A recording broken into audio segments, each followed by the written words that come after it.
एक महात्मा नदी के किनारे बैठा हो, ठंडी का समय बड़ा भारी ठिठुर रहा था। उनके मन में हो रहा था भगवान एक कंबल मिल जाता तो ठंडी से त्राण पा लेता। तब तक देखता है नदी में एक कंबल बहता हुआ जा रहा। छलांग लगा दी उन्होंने, दोनों हाथ बढ़ाया कंबल को पकड़ने के लिए। वो कंबल था नहीं, काला रंग का भालू था। जैसे पकड़ा भालू निकला और वह भालू ऐसा चपेटा वहां लगाया, वहीं सारी ठंडी खत्म हो गई। इंद्रियों के द्वारा जो जो भी आप पकड़ेंगे, जो जो भी ग्रहण करेंगे, ग्रहण करने के समय तो लगेगा इससे सुख मिलने वाला है, लेकिन जिस जिसको संसार में सुख बुद्धि समझ करके पकड़ेंगे उन्हीं उन्हीं से आपको दुख मिलेगा। एक छोटा सा बच्चा बाप के साथ मेला देखने के लिए गया। बेटे को भूख लगी, बाप से कहता है कुछ दो पैसे, मेले में घुमा रहे थे भूखे, दो कुछ। तो 5 रुपए दे दिए, जाओ जो मन करे सो खा लो। छोटा सा बच्चा पढ़ा लिखा नहीं था, ज्ञान उतना नहीं था। एक खिलौने के दुकान में गया, चीनी मिट्टी के सेब बिक रहे थे, चीनी मिट्टी के केले बिक रहे थे, संतरा बिक रहे थे, अंगूर सब बिक रहे थे। दुकानदार से कहा कि ये लो 5 रुपए और हमको दे दो ये सब फल का, ले जाओ। झोली में तौल करके दे दिया। लड़का भूख बड़ी लगी हुई थी, केला निकाला, सबसे मुलायम फल केला निकाला, जैसे दांत से दबाया, दांत कमजोर था, दांत ही टूट गया, खून निकलने लगा। बाप के पास हाय हाय करते हुए गया कि पापा पापा दांत टूट गया केला खाने का। मूर्ख, केला खाने से दांत टूटता है? देखा केला, देखा केला, दिखाया। अरे पागल, ये सब देखने के लायक हैं, ये सब देखने के लायक हैं। सजावट के लिए घर में इसका उपयोग करो, सजावट के लिए इसका उपयोग करो तो सुख मिलेगा। यदि इससे चिपटोगे तो दांत टूटेगा। यदि इसका उपभोग करोगे तो दुख मिलेगा, और सजावट के लिए उपयोग करोगे तो सुख मिलेगा। ये संसार यही है। इस संसार के जितने भी प्राणी हैं, पदार्थ हैं, ये केवल देखने में ही सुखदायक हैं। यदि इनके साथ उपभोग का प्रयास करोगे ये सब दुख देंगे। ये दांत तोड़ेंगे, बुढ़ापा में दांत बचता है, दांत टूट गया, आंख बचती है। 80 साल की बुढ़िया मुरादाबाद में आई, बाबा आप हिमालय में रहते हो, कोई दवाई बताओ, आंख सब दिखलाई नहीं पड़ रही है। मैंने कहा आप क्या देखना चाहती हो? उम्र कितनी है? 80 साल। अब क्या देखना चाहती हो? अब तो सब देख ही लिया। तब बुढ़िया कहती है नहीं नहीं, बहुएं सब घर में आई हैं, क्या सब करती है, कहाँ कहाँ घूमती है, कुछ पता ही नहीं चलता है, मुंह भी बढ़िया से नहीं दिखलाई पड़ता है। हे भगवान, अरे बुढ़िया 80 साल की उम्र हो गई, जिस भगवान ने आंख दिया उनको देखने का मन नहीं करता है।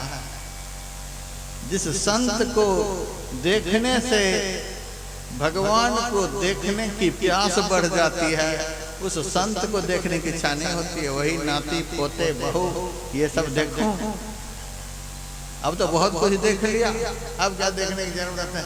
अरे बाबा आप तो तुरंत सत्संग ही सुनाने लग जाते हो, कुछ भी हो आप दवाई बताओ। मैंने कहा ठीक है दवाई बताता हूँ। तुम्हारे घर में लाल मिर्च का पाउडर है? पाउडर तो है, रात में सोते समय एक एक चुटकी दोनों आंख में डाल देना। अरे यही दवाई बताते हो? जो भी सोच रहा है उसको भी खत्म करना चाहते हो। मैंने कहा जो आंख बुढ़ापे में भी आंख देने वाले को देखना नहीं चाहती, उस आंख की यही दवाई है, उस आंख की यही दवाई है। अतिशय दुख रूपा संसार को देखने के लिए जिनकी आंख छटपटाती है, उस आंख की यही दवा है। समझ गए महाराज, समझ गए। आंख की दवा आप नहीं जानते हो, कान से भी तो कम ही सुनाई देता है। बताओ कुछ उपाय, कान की दवाई बता दो। अब क्या सुनना चाहती हो? नहीं नहीं, बहुएं आती हैं, बेटे सबको क्या सिखलाती पढ़ाते रहते, कुछ पता ही नहीं चलता है। बताओ कुछ सुनाई देने लग जाए। अब भी यही सुनना चाहती हो? कहाँ, बता रहा हूं दवाई। सरसों का तेल है घर में, तेल तो है। मोदी जी तो दिए ही होंगे गैस चूल्हा, गैस सिलेंडर। वोट भले दो चाहे नहीं दो, चावल गेहूं खाते रहो, वोट बाएं दाएं करते रहो, दो चाहे नहीं दो, दिए ही होंगे। बड़ी सी करछी में सरसों का तेल भर लेना, गैस चूल्हा जला करके तेल को बढ़िया से खौला लेना, आधी आधी करछी सोते समय दोनों कान में डाल लेना। हे भगवान, महाराज यही दवाई बता रहे हो क्या? इस कान के लिए यही दवाई। सुनतन कथा कवहु माधव के, सुंदर सुयस भरे रे, लक्ष्मीपति ही भवन बखानत, नाहक भार धरे रे, जो जन राम भजन नहीं जाने, सो जन्मे काहे कोरे। ताके मात पिता धिक जीवन, गर्भ ही काहे न मरे रे, वंश कुठार भयो सई पावर, वंश कुठार भयो सई पावर, गर्भ ही काहे न मरे रे, जो जन राम भजन नहीं जाने, सो जन्मे काहे कोरे। जिन्होंने इस कान का उपयोग नहीं किया, नाक का उपयोग नहीं किया, हाथ का उपयोग नहीं किया, अपना शरीर का उपयोग नहीं किया, हम तो कहते हैं भगवान ने जो कहा मैं और मोर, इस शरीर से संबंधित जितना शरीर है, इस शरीर से संबंधित जितना शरीर है सब माया है। लेकिन हम कभी कभी कहते हैं इस शरीर का भी उपयोग करो और इस शरीर से संबंधित जितना शरीर है उनका भी उपयोग करो, सबका उपयोग करो। सत्संग में हम कहते हैं जो सत्संगी अकेले आए हैं सत्संग सुनने के लिए, वो 3 नंबर के सत्संगी हैं। जो अकेले बैठे हैं वो 3 नंबर के सत्संगी, और जो सत्संगी अपना बेटा को भी सत्संग में ला करके बैठे हैं वो 2 नंबर के सत्संगी। बेटा को भी जरूर लाना। और जिस सत्संगी के बगल में पोता भी बैठा हुआ है वो नंबर 1 का सत्संगी। देखो, जो शरीर दुख रूपा है वह अपना शरीर, उसका उपयोग करो सत्संग ध्यान के द्वारा। और उस शरीर का संबंध जिस शरीर से है उस शरीर से भी आप सत्संग ध्यान सत्कर्म में ही उपयोग कराओ। बेटा को भी उसी रास्ते पर चलाओ, पोता को भी उसी रास्ते से चलाओ, सबको उसी रास्ते से चलाओ। मेरे पास कटिहार जिला से एक बूढ़ा गया, बाबा आपके आश्रम में रहना चाहता हूं। मैंने कहा रहो, आपने पहले सोच लिया सब कुछ फ्री है, बैकुंठ तक फ्री है, रहो आकर के। लेकिन इस बुढ़ापे में तो जल्दी वैराग्य होता नहीं। तुमको कैसे वैराग्य हुआ? का वैराग्य तो नहीं हो रहा था लेकिन वैराग्य करा दिया गया। किसने वैराग्य कराया? 2 लड़के हैं महाराज। मैं रेलवे में काम करता था, रिटायर कर गया, अभी 20,000 पेंशन मिल रहा है। 28 दिन तक तो बेटे बड़े दुख देते हैं। 29वां दिन बढ़िया से समय से चाय देते हैं, पराठा भुजिया खिलाते हैं, क्योंकि 30वां दिन पेंशन मिलेगा, कहीं बूढ़ा फरार ना हो जाए। 30वां दिन के लिए 29वां दिन खूब बढ़िया से स्वागत सत्कार, और जैसे पेंशन हाथ लगता है फिर से सब सीज हो जाता है। तो भी बूढ़ा आस लगाए बैठा है कि सुख मिलेगा, सुख मिलेगा, अब सुख मिलेगा। अच्छा, एक बार मैंने बेटे से कहा कि बेटा, व्यासानंद बाबा बहुत जगह ऑल इंडिया में आश्रम बनाए हैं, बढ़िया बढ़िया आश्रम बनाए, एक बार देखने का मन करता है। उन्हीं से दीक्षा लिए हुए हैं, सारे जीवन तो तुम्ही को कमा करके दिए, 4-5 हजार हमको दे दे, हम देख करके आते हैं, फिर तुम ही लेते रहना। बेटे ने बुढ़े का हाथ पकड़ लिया। मेरे बेटे का अब तक स्कूल में एडमिशन नहीं हो रखा है और तू जाकर हरिद्वार ऋषिकेश घूमने के लिए, चल मैं घुमाता हूँ। हाथ पकड़ कर कमरे में ले गया, लोहा के रड से इतना पीटा, लोहो लोहान कर दिया। उसी हालत में बाबा भाग करके आपके पास आया, ये देखो बहराग करा दिया गया। अच्छा, हमें बड़ी दया आई, आराम से रहो, खूब सुख भोगो। 7 दिन रहा, 8वें दिन हाथ जोड़कर मेरे सामने खड़ा हो गया, बाबा यदि आपकी आज्ञा हो तो घर जाऊं। 7 दिन में लाइन क्लियर, आदेश हो जाओ तो घर जाऊं। मैंने कहा 7 दिन पहले लोहो लुहान शरीर दिखा रहा था, आज क्या हो गया जो फिर वहीं जाने के लिए तैयार हो? तब वह बुढ़ा कहता, घाव चोखा गया है महाराज, घाव चोखा गया। घाव ताजा हो जाए तो महात्मा जी के पास आ जाओ, सत्संग में आ जाओ,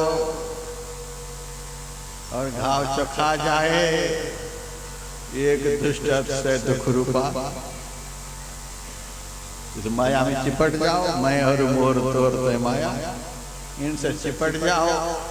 घाव चोखा जाए तो ताजा कराने के लिए संसार में चिपट जाओ, और संसार से चिपटने पर जब दुख मिलने लग जाए, घाव ताजा हो जाए, तो संत की शरण में आकर के घाव को चोखा करके आनंद का उपभोग करो, आनंद का उपयोग करो।